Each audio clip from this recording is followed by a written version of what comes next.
Une de nos sœurs avait fait une sortie en disant qu'elle était partie dans un restaurant français blanc et elle a subi une discrimination, du racisme. Et il y a eu toutes sortes de réactions sur la toile, des commentaires positifs ou négatifs. Mais moi, je ne vais pas dans ce sens-là. Je vais dans un sens opposé. Que ça soit hors sujet ou pas, je sais déjà. Nous, les Noirs, on ne s'aime pas. On ne s'aime pas. Il faut dire la vérité, les gars. Tu vois, que ça soit un kebab ou bien même un petit restaurant arabe, marocain, tunisien, algérien ou autre. Tu vois un gang, quand je dis gang, ce n'est pas dans le sens péjoratif, mais un groupe de personnes marocaines de cette communauté-là qui viennent manger chez lui, acheter et manger. Tu vois un Algérien qui peut faire des milliers de kilomètres pour aller acheter chez un autre Algérien, un Marocain pareil, un Turc pareil, un Tunisien pareil. Je ne parle même pas de restaurant, parce que quand tu vas dans les restaurants du coin ou du quartier, tu verras que si c'est un Algérien, tu verras que presque toutes les tables sont des Algériens qui sont là-bas. Et ils viennent en voiture même, que ça soit, ils vont même traverser toutes les périphes de Paris pour venir manger là-bas.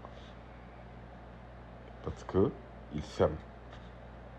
Mais nous, il suffit juste d'ouvrir une petite boutique au quartier. Une petite boutique. Hein. Ta propre communauté va te dévier, va te sauter pour aller chez le Turc. Ou chez le Bangladesh. Ou chez ailleurs pour aller acheter là-bas. Le même gombo que toi tu vends et que le Chinois vend ou le Turc vend, il va te sauter et il va acheter là-bas. Comme si gombo n'est pas gombo. Il préfère même faire 500 mètres, aller acheter chez le Chinois ou chez le Bangladesh ou chez le Pakistanais ou chez le Turc que d'acheter à 50 mètres de chez lui. Il te saute. Mais dès qu'il n'a rien dans sa poche, son compte bancaire est vide. En ce moment-là, les crédits entrent dans sa tête. C'est en ce moment-là qu'il va venir chez toi.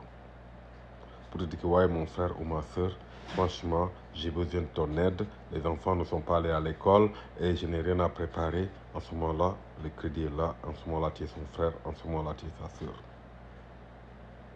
Parce qu'on est méchant. C'est tout.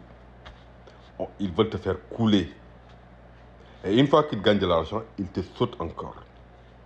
Et même cette dette-là, quand tu réclames ça, ça devient palabre, ça devient des problèmes. Que tu es méchant et autres. Qui est méchant dans l'histoire? Nous, on est méchants. La seule chose qui est positive, c'est le salon de coiffure. Quand tu vois, si les Suédoises ou bien même les Japonais ou les Turcs pouvaient faire les mêmes nattes ou les mêmes tresses que nous, je t'assure qu'ils vont sauter même les salons de coiffure africains pour aller là-bas. Parce qu'on ne s'aime pas. Il faut dire la vérité. Vous voyez le racisme? C'est-à-dire qu'on a beau dire le racisme, on ne peut pas combattre si nous, on ne s'aime pas. Avant de réclamer l'amour des autres, il faut t'aimer toi-même. Mais on ne s'aime pas. C'est ça la triste réalité. Sinon, la fille qui est partie au restaurant là-bas, je t'assure qu'à 2 pâtés de ses ailes, il y a un restaurant africain beaucoup plus chic. Mais elle préfère se faire voir et se faire accepter par la force pour aller là-bas. Mais elle dévie le restaurant africain pour aller là-bas. Et là-bas, on lui donne que de l'eau chaude pour manger, elle paye cher. Et chez l'Africain, quand on lui prépare la cuisine, elle commence à saboter la cuisine. On sait, on ne s'aime pas, il faut dire la vérité.